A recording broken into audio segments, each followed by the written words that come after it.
ETF index mutual funds నేర్చుకుని stock మార్కెట్లో రాణించాలనుకుంటున్నారా? వెంటనే ఈ నెంబర్కి కాల్ చేయండి. నమస్కారం. కార్తీక్ పురాణం రెండో రోజు పారాయణలోకి వచ్చాం. ఈ రోజుని భగినీహస్త భోజనంగా చెప్తారు, యమద్వితీయ అంటారు. కార్తీకంలో రెండో రోజు. అయితే దీనికి చాలా ప్రత్యేకమైన గాథ ఒకటి చెప్పుకుంటాం మనం. యముడు తన సోదరి అయినటువంటి యమి దగ్గరికి, యమునా నది అని కూడా చెప్తారు, ఆమె దగ్గరికి భోజనానికి వెళ్ళాడట ఈ రోజున. అయితే అట్లా వచ్చినప్పుడు ఆమె చాలా సంతోషించిందనమాట. ఆవిడ ఎన్నిసార్లు అన్నయ్యని రమ్మని తన ఇంటికి అడుగుతూ ఉండేదట. ఏనాడు ఆయన వెళ్ళలేకపోయాడు. ఆయనకి పనిలో తీరిక లేదనమాట. పాపుల లెక్క చూసుకోవటమే యమధర్మరాజు పని కదా.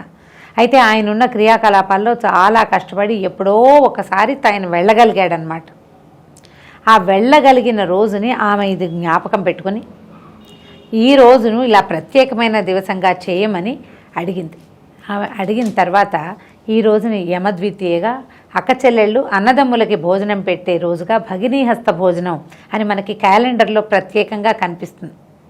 భాయ్దూజ్ అంటారు హిందీ వాళ్ళు. రెండో రోజు అనమాట, కార్తీకంలోని రెండో రోజు. ఈ రోజున అన్నదమ్ములకి లేదా కజిన్స్, బ్రదర్స్ ఎవరైనా సరే వీళ్ళెవరికైనా కూడా తమ చేతితోటి వంట చేసి ఆడపడుచులు కనుక భోజనం పెడితే వీళ్ళకి యమదంశల నుంచి వాళ్ళు తప్పించుకుంటారని, అన్నదమ్ముల ఆయుష్ పెరుగుతుందని చెప్తారు. అలాంటి అన్నదమ్ముడి ఆయుష్ పెరిగినటువంటి అన్నదమ్ముడి ఆశీస్సు తీసుకున్నటువంటి చెల్లెళ్ళకి పసుపు కుంకుమలు కలకాలం ఉంటాయని చెప్తారు. వీలైన వాళ్ళు తమ అన్నయ్యనో తమ్ముడినో రాత్రికి పొద్దునేనో మధ్యాహ్నం భోజనానికైనా పిలిచి భోజనం పెట్టి అన్నయ్యకి తాంబూలం ఇచ్చి నమస్కారం చేసి అక్షింతలు వేయించుకోవాలని చెప్తారు. అయితే ఈ రెండో రోజు పారాయణలోకి వెళ్దాం. వశిష్ఠ మహర్షి జనక మహారాజుకి కార్తీక పురాణాన్ని వివరిస్తూ కార్తీకంలో ప్రత్యేకంగా చెప్పబడేటువంటి సోమవార వ్రత మహత్యాన్ని గురించి చెప్తున్నారు. మామూలుగా సంవత్సరం అంతా వచ్చే సోమవారాలు మనం ప్రత్యేకంగానే చెప్తాం. శివుడికి సోమవారం ప్రీతి అని చెప్పుకుంటాం. ప్రతి దేవాలయంలోనూ సోమవారం నాడు విశేషంగా అర్చనలు జరుగుతుంటాయి. సోమవారం శివాలయంలో అర్చన, సోమవారం నాడు అభిషేకం చేయటం. ఈ కార్తీకంలో వచ్చే 4 సోమవారాలు చాలా విశేషమైనవి. కార్తీక సోమవారం నాడు చేసేటువంటి అసలు మనకు తెలియకుండా చేసిన పుణ్యకార్యమైనా కూడా విపరీతమైన ఫలితాన్ని ఇస్తుందట. ఆ వ్రత మహత్యాన్ని తెలిపే కథని చెప్తున్నారు. కార్తీక మాసంలో సోమవార వ్రతం చేయటం వలన శివ సాయుధ్యాన్ని పొందుతారు. ఉపవసించవలసిన రోజులలో తనకి వీలైనా చేయగలిగిన విధంగా రాత్రిపూట మాత్రమే భుజించటము, ఎవరిని ఏది అడగకుండా అయాచితంగా లభించిన దాన్ని మాత్రమే తినడము, దాన ధర్మాలు చేయటము అనే పనులని విధిగా చేయాలి. అంటే కార్తీక మాసం సోమవారం నాడు పగలు భోజనము చేయరాదు. మొదటిది ఆ రకమైన ఉపవాసం చేయాలి. చుక్కల్ని చూశాక అప్పుడు ఒకసారి మళ్ళీ శివారాధన చేసుకుని, ప్రదోష వేళలో శివారాధన, కుదిరితే దేవాలయ దర్శనం, ఇంట్లో దీపారాధన చేసుకోవటం, వాకిలిలో దీపాలు ఉంచటం, ఇలాంటివి చేసుకుని అప్పుడు భోజనం చేయాలి. ఇది విధి. దాంతోపాటుగా ఎవరిని ఏది అడగకుండా అయాచితంగా లభించిన దాన్ని మాత్రమే, ఎవరన్నా బాబు ప్రసాదం తీసుకోండి అంటే చేయి పట్టి తీసుకోవటం, అది కూడా అద్భుతమైన ఫలితాన్ని ఇస్తుంది. దాన ధర్మాలు చేయటం, ఎవరికైనా దానం చేయటం, ఏదైనా సరే, ఈ వస్తువు అని కాదు, అలా నియమం ఏమీ లేదు. సోమవారం నాడు చేసేటువంటిది, అది కూడా కార్తీక సోమవారాల్లో చేసేది విశేషమైన ఫలితాన్ని ఇస్తుంది. ఒకానొకప్పుడు కాశీక్షేత్రంలో పరమనిష్టాగరిష్ఠుడైన ఒక సద్బ్రాహ్మణుడు ఉండేవాడు. ఆయనకి అత్యంత సౌందర్యవంతురాలు, దుర్గుణాలకు నిలయమైనటువంటి, కులాచారాల్లో భక్తి, స్త్రీకి ఉండవలసినటువంటి అంటే సాత్విక గుణాలు లేనటువంటి నిష్ఠుర అనే ఒక కుమార్తె ఉండేదట. ఆమె మహాసౌందర్యవతి, కానీ సాత్వికత లేదు, సద్గుణాలు లేవు. అయితే ఈ నిష్ఠురని మంచిదారిలో పెట్టడానికి తండ్రి నయాన భయాన చాలా రకాల ప్రయత్నాలు చేశారు, కానీ ఆయన వల్ల కాల. యవనవతి అయిన తర్వాత నిష్ఠురని సౌరాష్ట్ర దేశస్థుడైన ఒక బ్రాహ్మణుడికి ఇచ్చి వివాహం చేశారట. అయితే ఈమె భర్తతోటి సరిగా ఉండేది కాదు. ఆయన ఆమె సౌందర్యానికి దాసానుదాసుడైపోయి ఆమె ఎంత నిర్లక్ష్యంగా చూసినా ఆయన ప్రేమానురాగాలతోటే చూసుకుంటూ ఉండేవాడు. ఆమె సరిగ్గా ఉండేది కాదు, ఆయన బాగానే ఉండేవాడు. అయితే క్రమంగా ఏంటంటే ఈవిడికి తన అందం వల్ల, ఆవిడకి దొరికిన స్వేచ్ఛ వల్ల కూడా, అంటే భర్త ఒప్పుకోవటం వల్ల, అత్తమామల కోడల ప్రవర్తనని భరించలేక చాలా గట్టిగా కేకలేసినప్పటికీ కూడా పరపురుష సాంగత్యంతో మితిమీరి ప్రవర్తించేది. దేహ సౌందర్యం మీద అభిమానం ఉండే వ్యక్తులు ఇలాగా ప్రవర్తిస్తారని పూర్వకాలం నుంచి కూడా ఉన్నారని తెలుస్తుంది ఈ కథలతోటి. అయితే ఇలాగా విపరీతమైన ప్రవర్తన కలిగిన ఈ అమ్మాయిని ఏ రకంగానూ అదుపులో పెట్టలేకపోయారు. అత్తమామలు, తల్లి తండ్రి ఏమీ చేయలేకపోయాడు, అత్తమామ అసలు చేయలేకపోయారు. ఇక పైగా కుమారుడికి భార్య మీద ఉన్నటువంటి వ్యామోహాన్ని కూడా వాళ్ళు అడ్డం చెప్పలేకపోయారనమాట. విసిగిపోయి వాళ్లే ఇల్లు వదిలిపెట్టి వెళ్ళిపోయారట ఎక్కడికో. అయితే పెద్దవాళ్ళ అడ్డు కూడా లేకపోవడంతో నిష్ఠుర యొక్క ఆగడాలకి అడ్డు అదుపు రెండూ లేవు. ఎప్పుడైనా ఓసారి భర్త తనని మందలించినా కూడా నిష్ఠుర సహించేది కాదు. తనకు అడ్డుగా ఉన్న భర్తను తొలగించుకోవాలని నిశ్చయించుకున్నటువంటి నిష్ఠుర తన స్నేహితులలో ఒకళ్ళిద్దరి సహాయం తీసుకుని అర్ధరాత్రి సమయంలో తన భర్త తల పగలగొట్టేసి అతన్ని తన నుంచి అడ్డు తొలగించేసుకుంది. అతని శవాన్ని తీసుకెళ్ళి ఊరి బయట నూతిలో పారేయించేసిందట. విపరీతమైన స్వేచ్ఛ లభించింది. ఇప్పుడు భర్త మరణానికి కారణం అవ్వటం ఒక తప్పైతే, చంపటం ఒక తప్పైతే, కనీసం అతనికి ఉత్తర క్రియలు కూడా కానివ్వకుండా బ్రాహ్మణ్ణి అలా అతని శవాన్ని అనాథప్రేతంగా వదిలేయటం వల్ల ఇంకా పెద్ద పాపం అయిపోయిందనమాట అది. తర్వాత క్రమంగా రెచ్చిపోయింది. విపరీతమైన స్నేహాలు, అడ్డు ఆపు లేదు. తనలాంటి దుష్ప్రవర్తన తన స్నేహితులకు కూడా నేర్పించేది.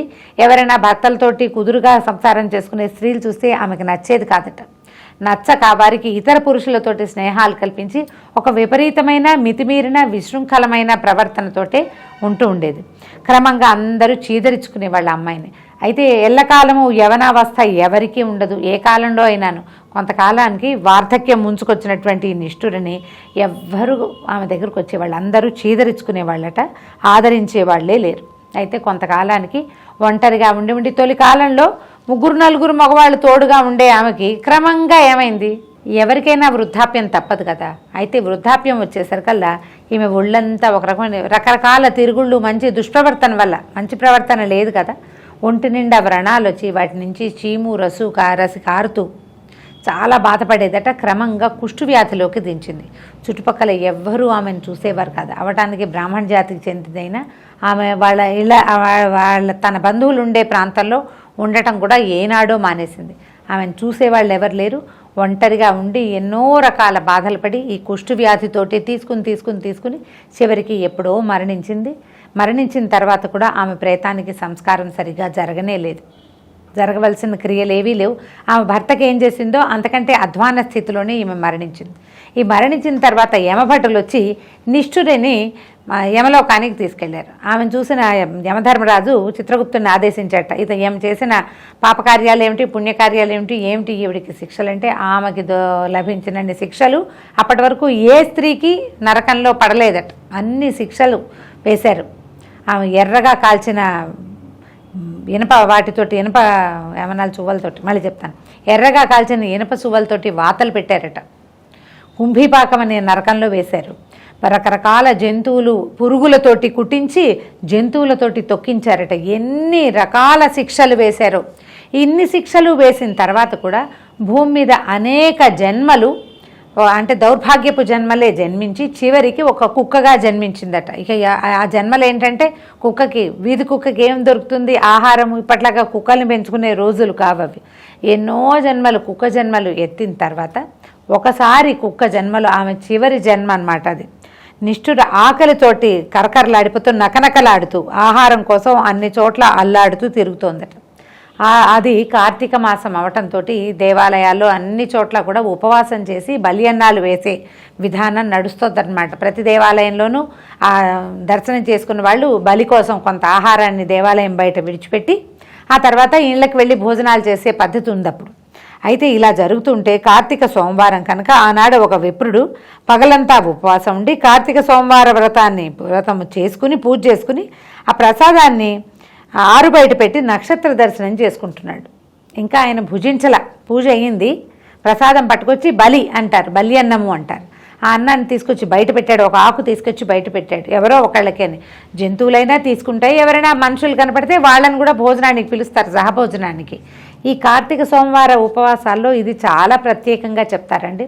మనం ఉపవాసం ఉండి రాత్రి భోజనం చేసేటప్పుడు ఎవరైనా స్నేహితులనో మిత్రులనో అతిథి అభ్యాగతులను ఎవరో ఒకరిని మనతో సహపంక్తిన భోజనానికి పిలిస్తే విశేషమైన ఫలితం లభిస్తుంది అంటారు. ప్రసాదాన్ని కదా మనం వినిమయం చేస్తాం కాబట్టి వాళ్ళకు కూడా మంచిదే, మనకి మంచిదే అన్నమాట.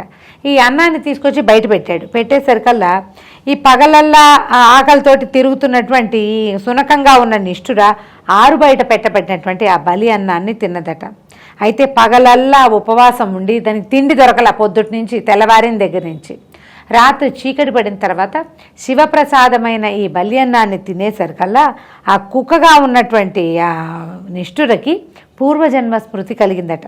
తను ఎక్కడ పుట్టింది, ఏం చేసింది, ఎలాంటి దుష్ప్రవర్తన చేసింది, ఏ ఏ చోట్లకి వెళ్ళి ఎలా చరించింది, ఆ తర్వాత తను ఎట్లా మరణించింది, ఎన్ని బాధలు పడింది, తర్వాత ఎన్ని జన్మలు వచ్చాయో అది మొత్తం కళ్ళకు కట్టినట్టుగా సినిమాలాగా కనిపించేసింది అనమాట. కనిపించేసరికల్లా భయపడి ఆ కుక్క స్వరూపంలో ఉన్న ఈ నిష్ఠుర పిచ్చి కేకలు పెట్టి అరిచి ఏడ్చిందట. మన ముందు జరిగినవి సీన్లు కంటి ముందు కనపడుతుంటే ఒక రకమైన ఆక్రోశము ఉద్వేగము వచ్చేస్తాయి కదా. అరిచేసరికల్లా అరిచి ఆ బల్యన్నాన్ని పెట్టి లోపల కూర్చుని భోజనాన్ని కూర్చోపోతున్న బ్రాహ్మణ్ణి గొంతెత్తి పిలిచిందట. ఓ బ్రాహ్మణుడా, నన్ను రక్షించు, నన్ను కాపాడమనేసరికల్లా ఆయన పరిగెత్తుకుంటూ బయటికి వచ్చాడు. వచ్చి చూసి దయార్థ హృదయుడైనటువంటి ఆ బ్రాహ్మణుడు తన యొక్క ఎన్నో సంవత్సరాలుగా చేస్తున్నటువంటి కార్తీక మాస వ్రత పుణ్య మహిమ వల్ల ఈమె యొక్క పూర్వజన్మల్లో వచ్చినటువంటి సమస్యలు, ఇప్పుడు ఆమె ఎలాంటి జన్మలో ఉంది, ఆమెకు ఎన్ని నరక బాధలు పడింది, అది మొత్తం తెలుసుకున్నాడు. తెలుసుకుని ఏమనుకున్నాడంటే తను బలిగా పెట్టినటువంటి శివప్రసాదాన్ని తినటం వల్లే ఈ కుక్కకి ఇలాంటి జ్ఞానం కలిగింది, ఇలా మానవ స్వరంలో మాట్లాడుతోందని తెలుసుకుని ఆయన ఏం చేశాడంటే ఆ సోమవారం నాడు తాను చేసినటువంటి సోమవార వ్రత ఫలితాన్ని నిష్ఠురకి ధారపోశాడు. ఇది చూడండి, నేను చేసుకున్న వ్రతాన్ని కుక్కకి ధారపోయటం ఏమిటి, అది కూడా ఒక పాపిష్టి జన్మ, సరైన ప్రవర్తన లేని ఒక స్త్రీ జన్మెత్తి ఆ తర్వాత ఎన్నో నరకాలు పడి అత్తమామల్ని సరిగా చూడలేదు, భర్తను చంపేసింది, ఎంతమందితో దుష్ప్రవర్తనతో ప్రవర్తించింది, ఎంతమందినో చెడగొట్టింది, దీనికి ఇవ్వటం ఏమిటని ఆలోచించాల ఆయన. దానంగా భావించాడు, ఆమెకు అవసరము దానం చేశాడంతే. తన సోమవార వ్రత ఫలితాన్ని, ఆ రోజు వ్రత ఫలితాన్ని ఆ అమ్మాయికి ధారపోసాడట.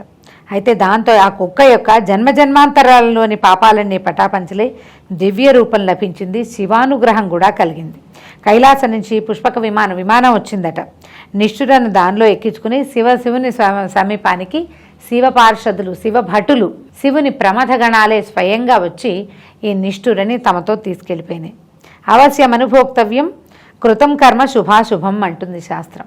మనం శుభం కానీ అశుభం కానీ కర్మ ఏది ఆచరించినా అవశ్యం అనుభోక్తవ్యం, తప్పకుండా అనుభవించి తీరవలసిందే, దాన్ని తప్పించుకోలేం. కర్మ దుర్విపాకాన్ని తప్పించుకోవటము భగవంతుడికి కూడా సాధ్యం కాదు. కర్మని అనుభవించే పోగొట్టుకోవాలని చెప్తారు. మనం చేసిన మంచి చెడుల ఫలితాన్ని ఆయా మంచి చెడుల రూపంలో తప్పకుండా అనుభవించాల్సిందే. సమస్త దోష పరిహారమైనటువంటి ఈ సోమవార వ్రత మహత్యాన్ని విన్న వాళ్ళకి, చదివిన వాళ్ళకి కూడా కైలాస ప్రాప్తి తప్పకుండా లభిస్తుందట.